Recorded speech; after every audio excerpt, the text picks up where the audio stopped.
కాసేపట్లో వైసీపీ ఇన్ఛార్జీల మార్పులు చేర్పుల మూడో జాబితా విడుదల చేయనుంది అధిష్టానం. ఇప్పటికే 14 స్థానాల్లో మార్పులు చేర్పులతో జాబితా సిద్ధమైనట్టు తెలుస్తోంది. ఈ మార్పులు చేర్పుల జాబితాపై సీఎం జగన్ కసరత్తు చేశారు. అయితే ఇప్పటివరకు 2 జాబితాలు విడుదల చేశారు. అందులో 38 మంది స్థాన చలనాలు జరిగినట్టు తెలుస్తోంది. ఈ నేపథ్యంలో మరి కాసేపట్లో మూడో జాబితాని రిలీజ్ చేయబోతున్నారు. అందులో 14 మందికి మార్పులు చేర్పులు జరిగే అవకాశాలు తెలుస్తోంది. 14 స్థానాల్లో ఈ మార్పులు జరగబోతున్నట్టు అర్థమవుతోంది. మార్పులు చేర్పులకు సంబంధించిన డీటెయిల్స్ మా ప్రతినిధి దుర్గా అందిస్తారు. దుర్గా, 14 మంది జాబితా అయితే ఇప్పటికీ సిద్ధంగా రెడీ అయ్యి ఉంది. దాన్ని రిలీజ్ చేయబోతున్నారని తెలుస్తోంది. కొంతమంది నేతలు కూడా జగన్ ని కలుస్తున్న వాళ్లలో కూడా ఉన్నారు కొద్ది రోజులుగా. సో మార్పులకు సంబంధించి ఏం తెలుస్తోంది ఇప్పుడు? మరికాసేపట్లో వైఎస్ఆర్సీపీ ఇన్ఛార్జీల మార్పులకు సంబంధించినటువంటి మూడో లిస్టుని విడుదల చేయబోతున్నారు. కొద్దిసేపటి క్రితమే మున్సిపల్ కార్మికులతో చర్చల తర్వాత సజ్జల రామకృష్ణారెడ్డి అలాగే బొత్స సత్యనారాయణ ఇద్దరు కూడా తాడేపల్లి క్యాంప్ కార్యాలయానికి వచ్చారు. సీఎం జగన్ ని కలిసి ఈ లిస్టు ప్రకటనకు సంబంధించినటువంటి డీటెయిల్స్ తీసుకోబోతున్నారు. అయితే ఈ రోజు 14 స్థానాలకు సంబంధించినటువంటి మార్పు ఉండబోతుంది. మరికాసేపట్లో దీన్ని అధికారికంగా సజ్జల రామకృష్ణారెడ్డి అలాగే బొత్స సత్యనారాయణ ఇద్దరు కూడా ప్రకటించబోతున్నారు. అయితే ఈసారి ఎమ్మెల్యే అభ్యర్థులతో పాటు ఎంపీ అభ్యర్థులు కూడా ఉండబోతున్నాయి. ముఖ్యంగా ఎంపీ ఇన్ఛార్జీలకు సంబంధించి మనం ప్రధానంగా చూస్తే కర్నూలుకు సంబంధించి ప్రస్తుతం సిట్టింగ్ ఎంపీగా ఉన్నటువంటి సంజీవ్ కుమార్ ఈ రోజు పార్టీకి రాజీనామా చేశారు. ఆయన కూడా తప్పించబోతున్నారు. అక్కడ గుమ్మనూరి జయరాం ప్రస్తుతం సిట్టింగ్ మంత్రిగా ఉన్నటువంటి గుమ్మనూరు జయరాం ని కర్నూలు ఎంపీగా పంపించబోతున్నారు. ఇక నెల్లూరుకు సంబంధించి వేమిరెడ్డి ప్రభాకర్ రెడ్డిని ఆల్రెడీ సీఎం జగన్ ఖరారు చేశారు. ఆయన ప్రస్తుతం రాజ్యసభ మెంబర్ గా ఉన్నారు. ఫిబ్రవరితో ఆయనకి రాజ్యసభ కాలం కూడా పూర్తవుతుంది కాబట్టి వచ్చే ఎన్నికల్లో ఆయన్ని నెల్లూరు ఎంపీగా బరిలో దించాలని సీఎం జగన్ నిర్ణయం తీసుకున్నారు. ఇక ప్రధానంగా విజయవాడకు సంబంధించి ఈ రోజే సీఎం జగన్ కలిసినటువంటి కేసినేని నానికి ఇన్ఛార్జ్ గా నియమించే అవకాశాలు కనిపిస్తున్నాయి. ఎందుకంటే ఈ రోజే ఆయన టీడీపీకి రాజీనామా చేస్తున్నట్లు ప్రకటించారు. అలాగే ఇప్పటికే లోక్సభకు సంబంధించినటువంటి రాజీనామాను కూడా ఆయన ప్రకటించారు. కాబట్టి ఇక ఆయనను విజయవాడ ఎంపీ స్థానానికి ఇన్ఛార్జ్ గా ప్రకటించబోతున్నట్టుగా సమాచారం అందుతుంది. ఇక ముఖ్యంగా విశాఖకు సంబంధించి ప్రచారంలో ఉన్నటువంటి బొత్స ఝాన్సీ పేరును ఖరారు చేశారు. మరి కాసేపట్లో బొత్స పేరును కూడా అధికారికంగా ప్రకటించబోతున్నారు. ఇక అమలాపురం ఎంపీ స్థానానికి సంబంధించి చింతలపూడి సిట్టింగ్ ఎమ్మెల్యేగా ఉన్నటువంటి ఎలీజాను అమలాపురం ఎంపీ స్థానానికి బరిలో దించాలని సీఎం జగన్ నిర్ణయం తీసుకున్నట్టుగా తెలిసింది. ఈ రోజు కాసేపట్లో ప్రకటించే పేర్లలో ఎలీజా పేరు కూడా ఉండే అవకాశాలు అయితే కనిపిస్తున్నాయి. ఇక ముఖ్యంగా అనకాపల్లికి సంబంధించి ఆడారి రమాదేవిని ప్రస్తుతం అక్కడ సిట్టింగ్ ఎంపీగా ఉన్నటువంటి సత్యవతిని తప్పించి ఇప్పుడు కొత్తగా మరొక మహిళ ఆడారి రమాదేవిని అవకాశం ఇవ్వబోతున్నారు. ఒక ప్రధానంగా విజయనగరంకి సంబంధించినటువంటి ఎంపీ స్థానానికి మజ్జి శ్రీనివాసును ఎంపీ స్థానానికి ఇన్ఛార్జ్ గా ప్రకటించబోతున్నారు. ఈయన బొత్స మేనల్డు ప్రస్తుతం అయితే జడ్బీ చైర్మన్ గా కూడా విజయనగరానికి ఆయన ఉన్నారు. కాబట్టి ఆయన్ను ఎంపీ స్థానానికి పంపించే ఆలోచన సీఎం జగన్ చేస్తున్నట్టుగా తెలిసింది. అధికారికంగా మరి కాసేపట్లో ప్రకటన వచ్చే అవకాశం కనిపిస్తుంది. ఇక ముఖ్యంగా ఈ రోజు వెలువడి చేసే మొత్తం 14 స్థానాలకు సంబంధించి ఎంపీలతో పాటు అలాగే ఎమ్మెల్యే స్థానాలకు సంబంధించినటువంటి ఇన్ఛార్జీలను కూడా ప్రకటించబోతున్నారు. కాబట్టి ముఖ్యంగా చింతలపూడికి సంబంధించి వెస్ట్ గోదావరి జిల్లాకు సంబంధించినటువంటి చింతలపూడికి సంబంధించి ప్రస్తుతం సిట్టింగ్ ఎమ్మెల్యేగా ఉన్నటువంటి ఎలీజాను అమలాపురం ఎంపీగా పంపిస్తున్నారు. కాబట్టి ప్రస్తుతం అక్కడ విజయ్ జయరాజ్ అనే కొత్త వ్యక్తిని బరిలోకి దించబోతున్నారు. ప్రస్తుతం ఈయన ఆర్టీఓగా ఆయన పనిచేస్తున్నారు. ఆయన రిటైర్ అయినటువంటి నేపథ్యం ఆయన విజయ్ జయరాజ్ ని పార్టీలో ఇటీవల ఆయన జాయిన్ అయ్యారు. కాబట్టి ఆయనకు ఇన్ఛార్జ్ గా చింతలపూడికి సంబంధించి ఇవ్వబోతున్నాయి. ఇక చిత్తూరుకు సంబంధించి ప్రస్తుతం ఆర్టీసీ చైర్మన్ గా ఉన్నటువంటి విజయేంద్రారెడ్డిని ఇన్ఛార్జ్ గా నియమించబోతున్నారు. సిట్టింగ్ ఎమ్మెల్యేగా ఉన్నటువంటి ఏదైతే శ్రీనివాసులకు రాజ్యసభ స్థానం ఆల్రెడీ ఖరారు చేశారు. కాబట్టి ఇప్పుడు అక్కడ ఆయన స్థానంలో విజయేంద్రారెడ్డిని నియమించబోతున్నారు. ఇక గూడూరుకు సంబంధించి ప్రస్తుతం అక్కడ శివప్రసాద్ సిట్టింగ్ ఎమ్మెల్యేగా ఉన్నారు. ఆయన స్థానంలో మెరుగు మురళి ప్రస్తుతం ఆయన ఎమ్మెల్సీగా కూడా ఉన్నారు. మెరుగు మురళిని ఇన్ఛార్జ్ గా అక్కడ పెట్టబోతున్నారు. వచ్చే ఎన్నికల్లో కూడా ఈయనే అభ్యర్థిగా ఉండబోతున్నారు. ఇక ఆలూరుకు సంబంధించి ప్రస్తుతం సిట్టింగ్ గా అక్కడ గుమ్మన జయరాజ్ ఉన్నాడు.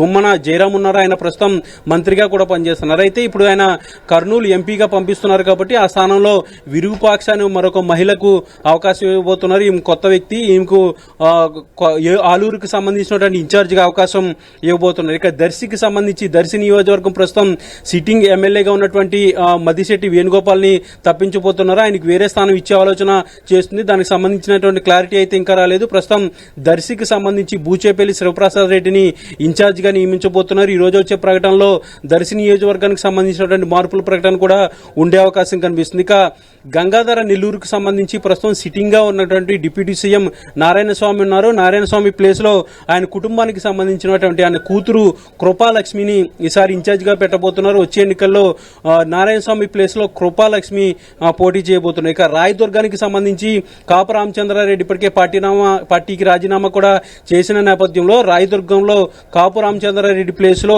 మెట్టు గోవింద్ రెడ్డిని పెట్టబోతున్నారు. ప్రస్తుతం ఆయన ఏపీఐఐసి చైర్మన్ గా ఉన్నారు. మెట్టు గోవింద్ రెడ్డి వచ్చే ఎన్నికల్లో రాయదుర్గం నుంచి ఆయన పోటీ చేయబోతున్నారు. ఇక మార్కాపురానికి సంబంధించి ప్రస్తుతం నాగార్జున రెడ్డి సిట్టింగ్ ఎమ్మెల్యేగా ఉన్నారు. ఆయన్ని తప్పిస్తున్నారు. జంకే వెంకటరెడ్డి ప్రస్తుతం ప్రకాశం జిల్లా పార్టీ అధ్యక్షుడిగా ఉన్నటువంటి జంకే వెంకటరెడ్డిని బరిలోకి దించబోతున్నారు. ఇలా మొత్తానికి 14 స్థానాలకు సంబంధించినటువంటి మార్పులు చేర్పులు అయితే మరి కాసేపట్లో అధికారికంగా ప్రకటించబోతున్నారు. సజ్జల అలాగే బొత్స ఇద్దరు కూడా ప్రకటించబోతున్నారు. ఇప్పటివరకు దుర్గా ఎక్కడెక్కడైతే మార్పులు చేర్పులు ఉండబోతున్నాయో అక్కడి స్థానిక నేతలకి అలాగే సిట్టింగ్లకి ఇన్ఫర్మేషన్ ఇవ్వటం జరిగింది మార్పులకు సంబంధించి. అయితే అసంతృప్త రాగం అయితే ఇంకా చల్లారలేదు. కొంతమంది నేతలు అసంతృప్తిని వెళ్లగక్కుతూనే ఉన్నారు. వారి పరిస్థితి ఏంటి, ఏం చేయబోతున్నారు? అంటే ఖచ్చితంగా మార్పులు చేర్పులు చేసిన తర్వాత అసంతృప్తులు అనేది ఖచ్చితంగా ఉండే పరిస్థితి ఉంది. ఈ నేపథ్యంలో అసంతృప్తికి సంబంధించినటువంటి నేతలతో ఆల్రెడీ అధిష్టానానికి సంబంధించినటువంటి నేతలు మాట్లాడుతున్నారు. వాళ్ళు చాలా వరకు సాటిస్ఫై అవుతున్నారు. లేదంటే వాళ్ళు కొంతమంది బయటికి వెళ్ళిపోతున్నటువంటి పరిస్థితి కూడా కనిపిస్తుంది. అయితే బయటికి వెళ్లే వాళ్ళ గురించి పెద్దగా మేము పట్టించుకోవట్లేదంటూ కూడా పార్టీ సంబంధించినటువంటి కీలక నేతలు చెప్తున్నారు. అయితే పార్టీలో ఉండే వాళ్ళకి సముచిత స్థానం ఉంటుంది. వచ్చే రోజుల్లో మంచి గౌరవంతో పాటు మంచి పదవులు కూడా దక్కుతాయంటూ కూడా పార్టీ నేతలు చెప్తున్నారు. ముఖ్యంగా సీఎం జగన్ కూడా నేరుగా వాళ్ళని పిలిపిస్తున్నారు. పూర్తిగా టికెట్ లేని వాళ్ళకైతే వచ్చే ప్రభుత్వం కనుక వస్తే అక్కడ ఏ పదవులు ఇస్తాననే దానికి సంబంధించి ఆల్రెడీ సీఎం జగన్ చెప్తున్నారు. ఉదాహరణకి గొల్లబాబురావుకి టికెట్ లేదు, పూర్తిగా ఆయన రాజ్యసభకి పంపిస్తున్నారు. అలాగే ఆర్ఎటి శ్రీనివాస్ కూడా టికెట్ లేదు, ఆయన కూడా రాజ్యసభకి పంపిస్తున్నటువంటి పరిస్థితి కనిపిస్తుంది. ఇదే నేపథ్యంలోనే గవర్నమెంట్ వస్తే ఖచ్చితంగా మంచి కార్పొరేషన్ పదవులతో పాటు ఎమ్మెల్సీ స్థానాలు కూడా ఇస్తాను, ముందు రాజ్యసభ అవకాశాలు కూడా ఉంటాయంటూ కూడా సీఎం జగన్ వాళ్ళతో చెప్తున్నట్టుగా సమాచారం అందుతుంది. అయితే అసంతృప్తి నేతలకు సంబంధించి ఆల్మోస్ట్ ఖచ్చితంగా వాళ్ళతో మాట్లాడుతున్నటువంటి పరిస్థితి. ముఖ్యంగా అసంతృప్త ఎమ్మెల్యేలు గానీ అసంతృప్త నేతలకు సంబంధించినటువంటి వాళ్ళని సర్ది చేసే బాధ్యత అంతా కూడా రీజనల్ కోఆర్డినేటర్లకు ఆల్రెడీ సీఎం జగన్ అప్పగించారు కాబట్టి వాళ్ళ పనిలో ఉన్నారు. ముఖ్యంగా ప్రస్తుతం విజయవాడకు సంబంధించి అయితే మల్లాది విష్ణుకు సీట్ లేదు, ఆయన కూడా అలకపోయినారు. గత 4 రోజుల నుంచి కూడా party regional coordinator Ayodhya Ramareddy, Marri Rajasekhar ఇద్దరు కూడా ఆయన బొజ్జగిస్తున్నారు.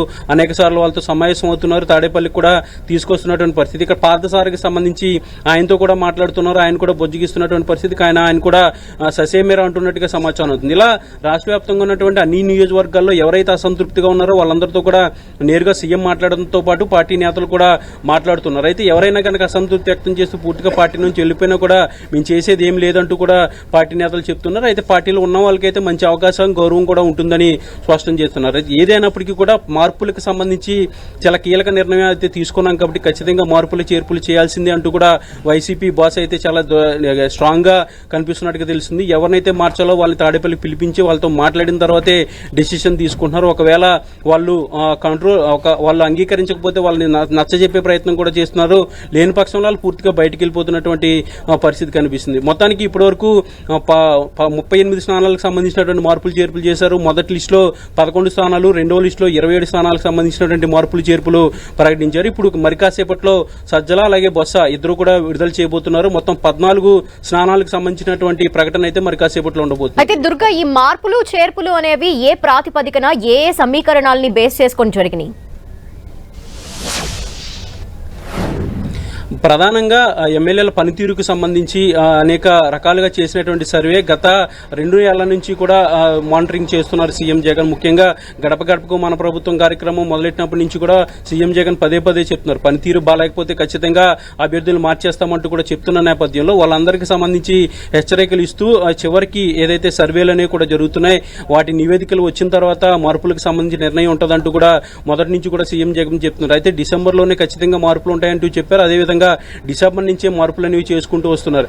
అయితే ప్రస్తుతానికి ఈ మార్పులకు సంబంధించి కుల సమీకరణాలు ముఖ్యంగా సామాజికంగా ఆయా స్థానాల్లో ఎవరెవరు ఓటు ప్రభావం ఎక్కువగా ఉంటుంది, ఎవరైతే అక్కడ ఉన్నటువంటి సామాజిక వర్గం వాళ్ళకి సపోర్ట్ చేస్తారనే దానికి సంబంధించి కూడా పరిగణలో తీసుకుంటున్నారు. దీంతో పాటు ప్రజల సమస్యలపై గత 4 ఏళ్ల 10 నెలల నుంచి కూడా ఎవరు ఎక్కువగా రియాక్ట్ అయ్యారు, ప్రజలకు ఎవరు ఎక్కువ అందుబాటులో ఉన్నారు, ముఖ్యంగా పార్టీ కేడర్తో ఎవరు మమేకమై ఉన్నారు, పార్టీ కేడర్ను పట్టించుకున్న వాళ్ళు ఎవరు, పట్టించుకోలేని వాళ్ళు ఎవరు, ఇలాంటి అనేక అంశాలకు సంబంధించి సర్వేలు కూడా చేశారు. వాటన్నింటినీ కూడా పరిగణలోకి తీసుకుంటూ అభ్యర్థులను ఎంపిక అనేది చేస్తున్నారు. ముఖ్యంగా ఎవరికైతే పనితీరు లేదు, ఇక్కడ నియోజకవర్గంలో సరైన పనితీరు కనబరచకపోతే వేరొక నియోజకవర్గంలో పనిచేస్తారనే దానిపైన కూడా సర్వే కూడా నిర్వహించి అక్కడ పనిచేస్తే అక్కడికి ట్రాన్స్ఫర్ చేస్తున్నారు, లేదంటే పూర్తిగా పక్కన పెడుతున్నటువంటి పరిస్థితి. అయితే పక్కన పెట్టిన వాళ్ళు పూర్తిగా పక్కనే ఉండరు, వేరే అవకాశాలు కూడా ఉంటాయంటూ కూడా చెప్తున్న నేపథ్యంలో కొంతమంది అయితే అంగీకరిస్తున్నారు, కొంతమంది అసంతృప్తితో బయటికి వెళ్ళిపోతున్నటువంటి పరిస్థితి కూడా కనిపిస్తుంది. ముఖ్యంగా అనేక సమీకరణాలన్నీ కూడా చూసి ప్రస్తుతం మారుతున్నటువంటి రాజకీయ సమీకరణాలు వీటన్నిటినీ కూడా బేరేజ్ వేసుకుంటూ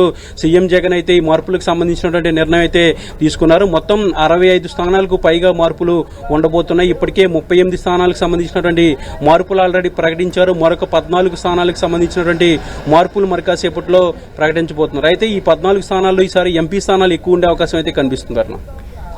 అయితే దుర్గా 25 స్థానాలు దాదాపు మార్పులు చేర్పులు ప్రకటిస్తారు అని ముందుగా అనుకున్నప్పటికీ కొంత కుదించి 14 స్థానాలకు సంబంధించి మాత్రమే ఈ జాబితా ఇప్పుడు రిలీజ్ చేస్తున్నారని అర్థమవుతోంది. ఈ నేపథ్యంలో ఇంకా ఏమైనా కసరత్తు జరుగుతోందా?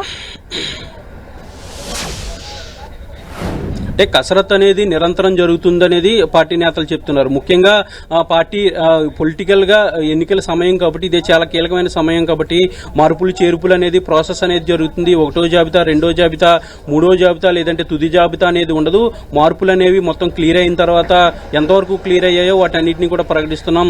ఇంకా ఏదైనా పెండింగ్ ఉంటే వాటిని హోల్డ్ చేసి తర్వాత పరిష్కరించిన తర్వాత వాటిని ప్రకటిస్తున్నామంటూ కూడా ఇప్పటికే నేతలు చెప్తున్నారు. ముఖ్యంగా ఇప్పటివరకు 38 స్థానాలకు సంబంధించి ఆ క్లారిటీ వచ్చిన తర్వాత ప్రకటించారు. అయితే మొదట్లో మిగతా మూడో లిస్ట్ అంటే మొత్తం పూర్తిగా ఎక్సర్సైజ్ అంతా కూడా పూర్తి చేసి టోటల్ గా లిస్ట్ ని విడుదల చేయాలని అనుకున్నారు. కానీ ఎక్సర్సైజ్ అనేది పూర్తి కాలేదు. ఇంకా కొన్ని నియోజకవర్గాలకు సంబంధించి ముఖ్యంగా కొన్ని ఎంపీ స్థానాలకు సంబంధించి ఎక్సర్సైజ్ అనేది జరుగుతుంది. కసరత్తుకు సంబంధించి కొన్ని వివాదాస్పదమైనటువంటి అంశాలు కూడా ఉన్నాయి. నేతలు అసంతృప్తి వ్యక్తం చేయడం, తిరగబడే పరిస్థితులు కూడా ఉన్న నేపథ్యంలో కొన్ని స్థానాలకు సంబంధించి పెండింగ్ పెట్టినట్టుగా తెలుస్తుంది. ఇందులో భాగంగానే 14 స్థానాలకు సంబంధించి ప్రకటన అయితే మరి కాసేపట్లో రాబోతుంది.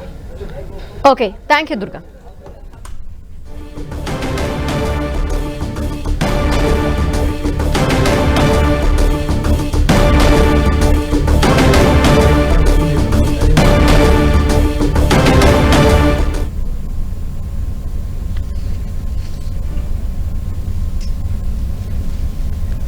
మరి కాసేపట్లోనే వైసీపీ ఇన్ఛార్జీల మార్పులు చేర్పుల 3వ జాబితా విడుదల చేయబోతోంది అధిష్టానం.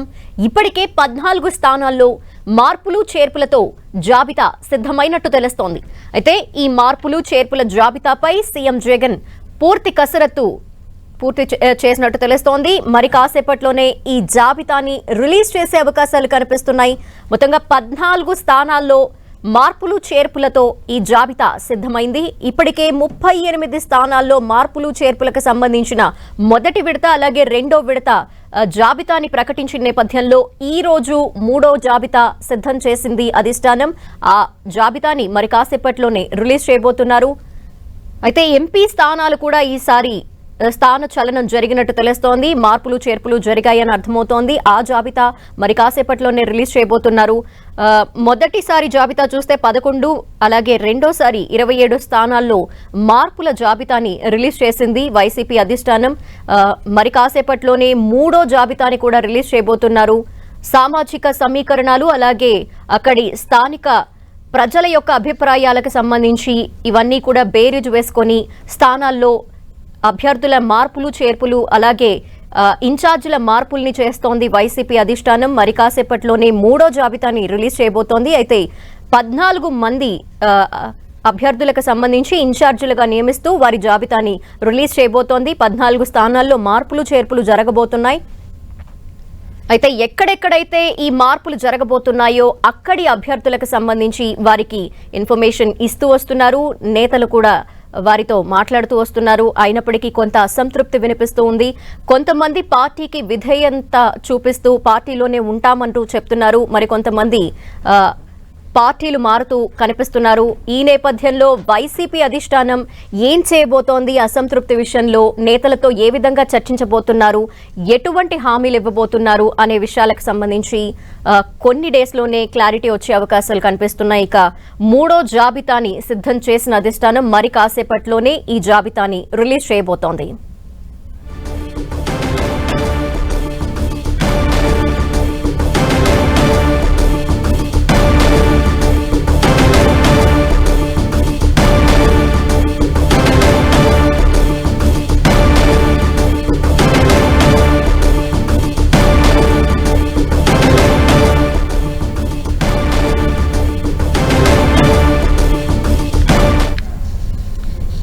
వైసీపీలో మార్పులు చేర్పులకు సంబంధించిన మూడో విడత జాబితా సిద్ధమైంది. దీనికి సంబంధించిన కంప్లీట్ అనాలిసిస్ మా అసిస్టెంట్ ఎడిటర్ సతీష్ అందిస్తారు. స్టేట్ యూన్.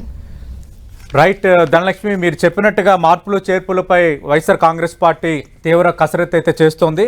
మూడో జాబితాలో చాలా ఎక్కువ మార్పులు ఉంటాయనుకున్నారు, కానీ కేవలం 14 మందికి మాత్రమే పరిమితం అయ్యేటట్టుగా మనకు అందుతున్న లేటెస్ట్ ఇన్ఫర్మేషన్ బట్టి తెలుస్తోంది. ఇప్పటికే తాడేపల్లి క్యాంప్ ఆఫీస్కి ప్రభుత్వ సలహాదారుగా ఉన్న సజ్జల రామకృష్ణారెడ్డి, మంత్రి బొత్స సత్యనారాయణ చేరుకున్నారు. ముఖ్యమంత్రితో భేటీ అయ్యారు. మరి కాసేపట్లో అధికారికంగా ప్రకటన చేసే అవకాశం ఉంది. ఎందుకు మార్పులు చేయాల్సి వచ్చిందో కారణాన్ని కూడా వివరించే ప్రయత్నం అయితే జరగవచ్చు.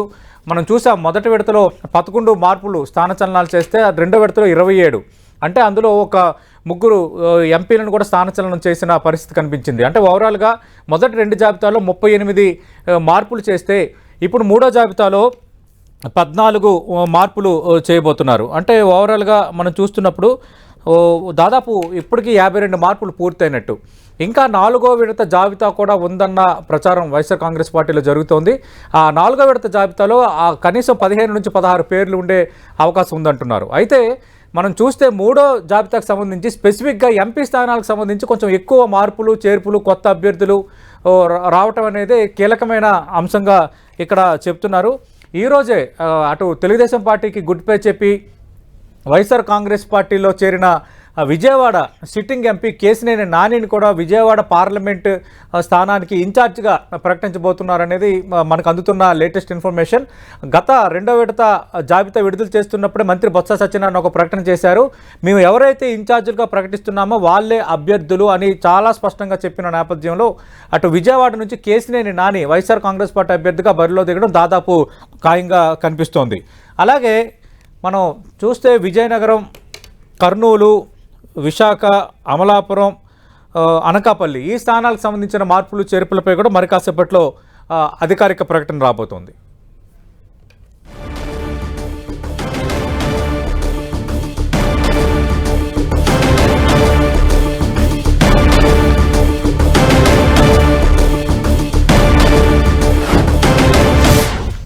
రైట్, మరిన్ని వివరాలు అందించడానికి తాడేపల్లి క్యాంప్ ఆఫీస్ నుంచి మా ప్రతినిధి దుర్గా సిద్ధంగా ఉన్నారు. దుర్గా, మూడో జాబితాలో ఎన్ని మార్పులు ఉండొచ్చు?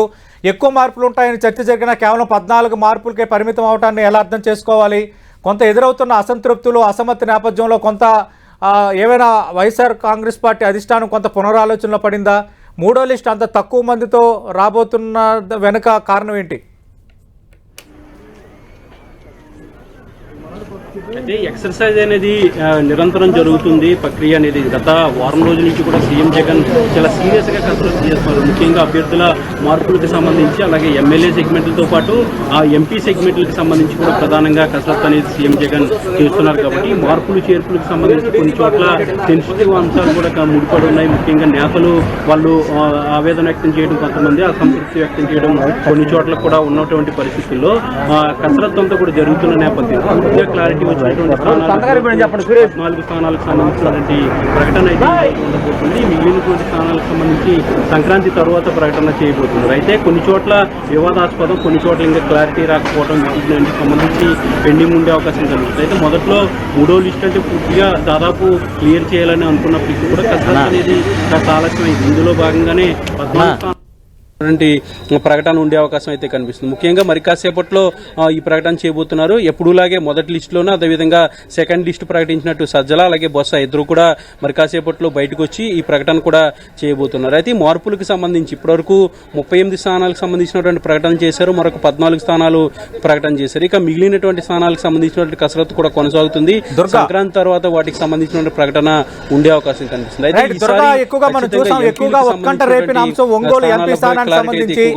ఆల్రెడీ ఒంగోలుకు చెందిన వైవి సుబ్బారెడ్డికి రాజ్యసభ అభ్యర్థిగా అనౌన్స్ చేశారు. మాగుంట శ్రీనివాసరెడ్డికి టికెట్ ఇవ్వాలని బాలినేని శ్రీనివాసరెడ్డి పట్టుబడుతున్న నేపథ్యం, దానిపైన క్లారిటీ వచ్చినట్టయినా ఇప్పుడు రాబోతున్న ఈ 14 మంది జాబితాలో ఒంగోలు ఎంపీగా మాగుంట శ్రీనివాసరెడ్డి పేరు ఖరారు కాబోతుందా? అంటే ప్రస్తుతానికైతే ఒంగోలుకి సంబంధించి చాలా రోజులుగా వివాదం గడిచింది. ముఖ్యంగా బాలినేని వర్సెస్ వైవి సుబ్బారెడ్డి ఇద్దరి మధ్య కూడా పంచాయతీ అనేది నడిచింది. ఒంగోలు ఎంపీ స్థానానికి సంబంధించి వైవి సుబ్బారెడ్డి తన సిఫార్సు చేసినటువంటి వ్యక్తికి ఇవ్వాలంటూ వైవి సుబ్బారెడ్డి పట్టుబడటం, అలాగే బాలినేని మాత్రం ఖచ్చితంగా మాగుంటకి లేదంటే మాగుంట కుటుంబానికి ఎవరికైనా ఇవ్వాలంటూ కూడా బాలినేని శ్రీనివాసరెడ్డి పట్టుబట్టడం, ఇద్దరు నేతలు పట్టుపట్టిన నేపథ్యంలో ఆ వివాదం అనేది కొనసాగింది. ముఖ్యంగా బాలినేని కూడా చాలాసార్లు సీఎం జగన్తో మాట్లాడారు. తాడేపల్లిలోనే ఆయన పూర్తిగా తిష్టవేసి ఇక్కడ విజయసాయిరెడ్డితో కూడా చర్చలు జరిపినటువంటి నేపథ్యం. ఈ నేపథ్యంలోనే సీఎం జగన్ నిన్న కీలకమైనటువంటి నిర్ణయం ఒకటి తీసుకున్నారు. రాజ్యసభ సభ్యులకు సంబంధించినటువంటి నిర్ణయం. రాజ్యసభ సభ్యులు 3 స్థానాలకు సంబంధించి ఖాళీ అవుతుంటే అందులో వైవి సుబ్బారెడ్డికి ఒకటి కేటాయించడంతో పూర్తిగా ఒంగోలుకి సంబంధించినటువంటి పంచాయతీని అంతా కూడా సీఎం జగన్ పులి స్టాప్ పెట్టారని చెప్పాలి. మాగుంట శ్రీనివాసరెడ్డికి లైన్ క్లియర్ అయిందని చెప్పాలి. బాలినేని కూడా తన పంతాన్ని నగ్గించుకున్నారని చెప్పొచ్చు ఈ విషయంలో. ఎందుకంటే ఆయన చాలా రోజులుగా ఖచ్చితంగా ఒంగోలు ఎంపీ స్థానానికి సంబంధించి మాగుంటకి ఇవ్వాలి, అలాగే ఎమ్మెల్యే స్థానానికి సంబంధించి నేను పోటీ చేస్తానంటూ కూడా ఆయన చాలా రోజుల నుంచి చెప్తున్నారు. ఇందులో భాగంగానే ఆయన పంతం కాస్త నగ్గించుకున్నారనే చెప్పాలి. వైవి సుబ్బారెడ్డి పూర్తిగా రాజ్యసభకు వెళ్లాలనుకుంటున్నారు. అది కూడా ఆయన చాలా రోజుల నుంచి రాజ్యసభ వెళ్లాలనే కోరిక కూడా వైవి సుబ్బారెడ్డికి ఉంది కాబట్టి అది కూడా ఫుల్ఫిల్ అయింది. మొత్తం ఒంగోలు పంచాయతీని ఈ విధంగా సీఎం జగన్ ఫుల్ స్టాప్ పెట్టారనే చెప్పాలి. ఇప్పుడు ఒంగోలు ఎంపీ పార్లమెంట్కి సంబంధించి మాగుంట శ్రీనివాసరెడ్డికి ఖచ్చితంగా కన్ఫర్మ్ అయినట్టుగా సమాచారం. ఇక నెల్లూరుకి సంబంధించి కూడా అది కూడా చాలా వివాదం అనేది నడుస్తుంది. వేమిరెడ్డి ప్రభాకర్ రెడ్డి ప్రస్తుతం సిట్టింగ్ రాజ్యసభ సభ్యుడిగా ఉన్నారు కాబట్టి ఆయన పదవీకాలం కూడా త్వరలోనే పూర్తి కాబోతుంది కాబట్టి ఆయన కూడా కొన్ని ప్రపోజల్స్ పెట్టారు. 3 స్థానాలు మార్చాలంటూ కూడా ఆయన కూడా ప్రపోజల్స్ పెట్టినా కూడా సీఎం జగన్ దానికి అంగీకరించలేదు. ఆయనకి ఎంపీ స్థానం ఇచ్చారు. నెల్లూరు ఎంపీగా వేమిరెడ్డి ప్రభాకర్ రెడ్డి పోటీ చేయబోతున్నారు. ఇక మిగిలిన స్థానాలకు సంబంధించి కూడా ప్రధానంగా కర్నూలుకు సంబంధించి ప్రస్తుతం సిట్టింగ్ ఎంపీగా ఉన్నటువంటి సంజీవ్ కుమార్ ని పక్కన పెట్టారు. ఆయన స్థానంలో ప్రస్తుతం సిట్టింగ్ మంత్రిగా ఉన్నటువంటి ఏదైతే గుమ్మనూరు జయరామ్ ని ఎంపీ స్థానానికి పంపించబోతున్నారు కాబట్టి అక్కడ ఈ రోజు అసంతృప్తి వ్యక్తం చేస్తూ నాకు సమాచారం ఇవ్వలేదంటూ కూడా అసంతృప్తి వ్యక్తం చేస్తూ సంజీవ్ కుమార్ కూడా రాజీనామా చేశారు. ఇప్పుడు ఆ స్థానానికి గుమ్మనూరు జయరామ్ ని అక్కడ పెట్టబోతున్నారు. అయితే ఎంపీ స్థానాలకు సంబంధించి ప్రధానంగా విశాఖకు సంబంధించి అయితే బొత్స ఝాన్సీ బరిలోకి ఈసారి దించబోతున్నారు. ఇక అనకాపల్లికి సంబంధించి ఆడారి రమాదేవిని రంగంలోకి దించబోతున్నారు. అయితే బొత్స ఝాన్సీ గురించి ఆల్రెడీ తెలిసిందే. గతంలో విజయనగరం ఎంపీగా ఆయన పనిచేశారు. బొత్స సతీమణిగా ఆమె అందరికీ కూడా సుపచరిత్రాలే. ఈ నేపథ్యంలో వైజాగ్ నుంచి బొత్స ఝాన్సీని రంగంలోకి దించబోతున్నారు. ఇక అనకాపల్లికి సంబంధించి ఆడారి రమాదేవి ఈమె అయితే విశాఖ డైరీకి సంబంధించినటువంటి కుటుంబానికి నుంచి వచ్చినటువంటి వ్యక్తి. ఆమెని ఈసారి ఎంపీ స్థానానికి పంపించబోతున్నారు. ఇక ముఖ్యంగా విజయవాడకు సంబంధించి విజయవాడ ఎంపీ స్థానానికి సంబంధించి ఈ కొద్దిసేపటి క్రితమే టీడీపీకి అలాగే ఎంపీ పదవికి కూడా కేసీ నాని రాజీనామా చేశారు కాబట్టి ఆయన వైఎస్ఆర్సీపీలో ప్రస్తుతం అయితే ఇంకా టెక్నికల్ గా జాయిన్ అవునప్పటికీ కూడా ఆయన జాయిన్ అవుతున్నట్టు ప్రకటించారు. అయితే ఈ నేపథ్యంలో విజయవాడ ఎంపీ స్థానానికి సంబంధించి కూడా క్లారిటీ వచ్చే అవకాశం అయితే కనిపిస్తుంది. సతీష్ రైట్. దుర్గా, మా ప్రతినిధి దుర్గా అందిస్తున్న వివరాలు బట్టి 14 మార్పులు ఉండబోతున్నాయి. మరి కాసేపట్లో సజ్జల రామకృష్ణారెడ్డి, బొత్స సత్యనారాయణ వైఎస్ఆర్ కాంగ్రెస్ పార్టీ అగ్రనేతలు అఫీషియల్గా ప్రకటన చేయబోతున్నారు. ఎంపీలకు సంబంధించి కొంత ఎక్కువ నెంబర్గా కొంత క్లారిటీ వచ్చే అవకాశం అయితే చాలా స్పష్టంగా కనిపిస్తోంది. ప్రధానంగా ఒక టసిల్గా మారిన ఒంగోలు పార్లమెంట్ స్థానానికి సంబంధించి ఒక క్లారిటీ వచ్చిందంటున్నారు. నిన్న వైవి సుబ్బారెడ్డిని రాజ్యసభ అభ్యర్థిత్వం ఖరారు చేసిన నేపథ్యంలో అటు మాగుంట శ్రీనివాసరెడ్డికి ఒంగోలు ఎంపీ అభ్యర్థిత్వాన్ని తిరిగి ఖరారు చేశారన్న వార్తలు వస్తున్నాయి. మరి కాసేపట్లో ప్రకటన రావచ్చు అంటున్నారు. అలాగే ఒంగోలు అసెంబ్లీ స్థానం నుంచి బాలినేని శ్రీనివాసరెడ్డి పోటీ చేయబోతున్నారన్న నిర్ణయం కూడా ఇంటర్నల్గా జరిగింది. అంటే ఒక రకంగా ఒంగోలు పంచాయతీకి ముఖ్యమంత్రి వైఎస్ జగన్మోహన్ రెడ్డి పులి స్టాప్ పెట్టినట్టుగానే మనం అర్థం చేసుకోవాలి. అలాగే మాట్లాడుకోవాల్సిన రెండో కీలకమైన అంశం ఉత్తరాంధ్రకు సంబంధించి విజయనగరం ఎంపీగా బొత్స సత్యనారాయణను పంపించాలని యోచించినప్పటికీ ఆయన చివరి నిమిషంలో ఒప్పుకోలేదు, తిరిగి నేను శాసనసభ్యుడిగానే పోటీ చేస్తానని కరాఖండికి చెప్పిన నేపథ్యంలో ఆయన మేనల్లుడు జిల్లా సమన్వయకర్తగా ఉన్న మజ్జి శ్రీనివాసరావు అలియాస్ చిన్న శ్రీనుని విజయనగరం పార్లమెంట్ స్థానానికి ఇన్ఛార్జిగా రాబోతున్న లిస్టులో ప్రకటించబోతున్నారు. యాక్చువల్గా మజ్జి శ్రీనివాసరావు అలియాస్ చిన్న శ్రీనుకి ఎంపీగా పోటీ చేయడం ఇష్టం లేదు. ఆయన ఎచ్చర్ల నుంచి బరిలో దిగాలని లెక్కలు వేసుకుంటున్నారు. ఒకవేళ అవకాశం కుదరపోతే నెల్లిమర్ల నుంచి కూడా బరిలో దిగడానికి ఆయన ఈ మధ్యకాలంలో పర్యటనలు చేయడం, అక్కడ కొన్ని సమావేశాలు ఏర్పాటు చేసుకోవడం, ఇలాంటి ఏర్పాట్లు కూడా చేసుకున్నారు. కానీ వైఎస్ఆర్ కాంగ్రెస్ పార్టీ హైకమాండ్ బొత్స మాటకే విలువిచ్చింది, బొత్స మాట నెగ్గింది. మజ్జి శ్రీనివాసరావు వైఎస్ఆర్ కాంగ్రెస్ పార్టీ ఆదేశాలను తూచా తప్పకుండా ఇప్పుడు ఎంపీ అభ్యర్థిగా రంగంలో దిగాల్సిన పరిస్థితి కనిపిస్తోంది. అలాగే మనం చూస్తే విశాఖకు బొత్స ఝాన్సీ రంగంలో దిగబోతున్నారు. గత ఎన్నికల్లో ఎంఎంఎస్ సత్యనారాయణ చౌదరి పోటీ చేసి వైఎస్ఆర్ కాంగ్రెస్ పార్టీ టికెట్ మీద విజయం సాధించారు. విజయనగరం జిల్లాకు చెందిన బొత్స ఝాన్సీని పక్క జిల్లాలో విశాఖకు ఎంపీగా బరిలో దించడం అనేది ఒక ఆసక్తికరమైన పరిణామమే. డీలిమిటేషన్ కంటే ముందు బొబ్బిలి ఎంపీగా ఆమె విజయం సాధించారు. డీలిమిటేషన్ తర్వాత విజయనగరం ఎంపీగా పనిచేసిన అనుభవం బొత్స ఝాన్సీ లక్ష్మికి ఉంది. మళ్ళీ ఈసారి ఆమె బరిలో దిగుతున్నారు. అలాగే మరో మార్పు మనం చూస్తే అనకాపల్లికి సంబంధించి అడారి రమాదేవి రంగంలో దిగబోతున్నారు. విశాఖ డైరీ చైర్మన్గా ఉన్న అడారి తులసిరావు కుటుంబం నుంచి ఈసారి అడారి రమాదేవికి వైఎస్ఆర్ కాంగ్రెస్ పార్టీ అవకాశం ఇచ్చింది. అలాగే మనం చూస్తే అడారి ఆనంద్ గత ఎన్నికల్లో టీడీపీ అభ్యర్థిగా అనకాపల్లి నుంచి పోటీ చేసిన అడారి ఆనంద్ ఇప్పుడు విశాఖపట్నం వెస్ట్కు వైఎస్ఆర్ కాంగ్రెస్ పార్టీ ఇన్ఛార్జిగా ఉన్నారు. అంటే కుటుంబానికి సంబంధించి ఒక కొత్త అవకాశం. ఆల్రెడీ ఇన్ఛార్జిగా సోదరుడు ఉన్నారు, ఇంకో సోదరికి ఇన్ఛార్జిగా అవకాశం ఇచ్చిన పరిస్థితి కనిపిస్తోంది. మరిన్ని వివరాలు అందించడానికి మా డిప్యూటీ ఇన్ఫిల్ట్రేటర్ జయరాజ్ విజయవాడ నుంచి సిద్ధంగా ఉన్నారు. జయరాజ్, అసలు ఒక రకంగా విజయవాడకు సంబంధించి చాలా కీలకమైన పరిణామాలు చోటు చేసుకున్నాయి. ఈరోజు విజయవాడ సిట్టింగ్ ఎంపీ కేశినేని నాని సడన్గా వైసీపీలో చేరడం, వైసీపీ గుడ్ బై చెప్పడం, రాబోతున్న మూడో జాబితాలో కేశినేని నానినే వైఎస్ఆర్ కాంగ్రెస్ పార్టీ సంబంధించి విజయవాడ లోక్సభ స్థానానికి ఇన్ఛార్జిగా నియమించబోతున్నారన్న వార్తలు వస్తున్నాయి. ఈ ఇంపాక్ట్ ఎలా ఉండొచ్చు? ఈ పరిణామంతో రాజకీయాలు ఏమైనా మారే అవకాశం ఉందా విజయవాడ నియోజకవర్గం సంబంధించి?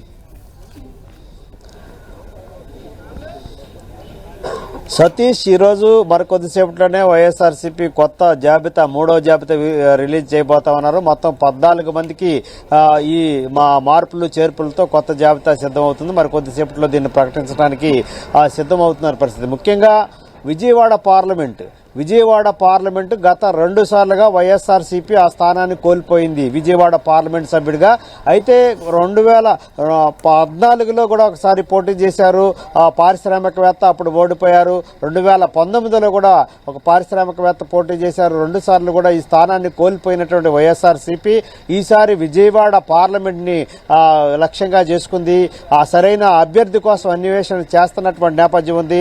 గడిచిన 4.5 ఏళ్లుగా విజయవాడ పార్లమెంట్ కి నియోజకవర్గానికి ఇన్ఛార్జిగా లేకుండానే గడిచిపోయినటువంటి నేపథ్యంలో ఈరోజు వైఎస్ఆర్సీపీ తరఫున మరి కొద్దిసేపటిని ప్రకటించే అవకాశం ఉంది. కేశినేని నాని అభ్యర్థిత్వాన్ని ప్రకటించే అవకాశం ఉంది. కొద్దిసేపటి క్రితమే కేశినేని నాని కూడా వచ్చి విజయవాడ మన తాడేపల్లి క్యాంపు కార్యాలయానికి వచ్చి ముఖ్యమంత్రి వైఎస్ జగన్మోహన్ రెడ్డి కలిసిన మరుక్షణమే ఆయన లోక్సభ సభ్యత్వానికి రాజీనామా చేస్తూ స్పీకర్కి పంపించారు. అదేవిధంగా కొద్దిసేపటి క్రితమే తెలుగుదేశం పార్టీ ప్రాథమిక సభ్యత్వానికి కూడా రాజీనామా చేస్తూ ఆ పార్టీ అధినేత నారా చంద్రబాబు నాయుడు కూడా లేఖ పంపించారు. మొత్తం మీద తెలుగుదేశం పార్టీతో ఆయనకి ఏ రకమైన సంబంధం లేదని నిర్ధారించుకున్నారు. ఇటువైపున కొద్దిసేపటి క్రితమే ముఖ్యమంత్రి వైఎస్ జగన్మోహన్ రెడ్డిని కలిశారు.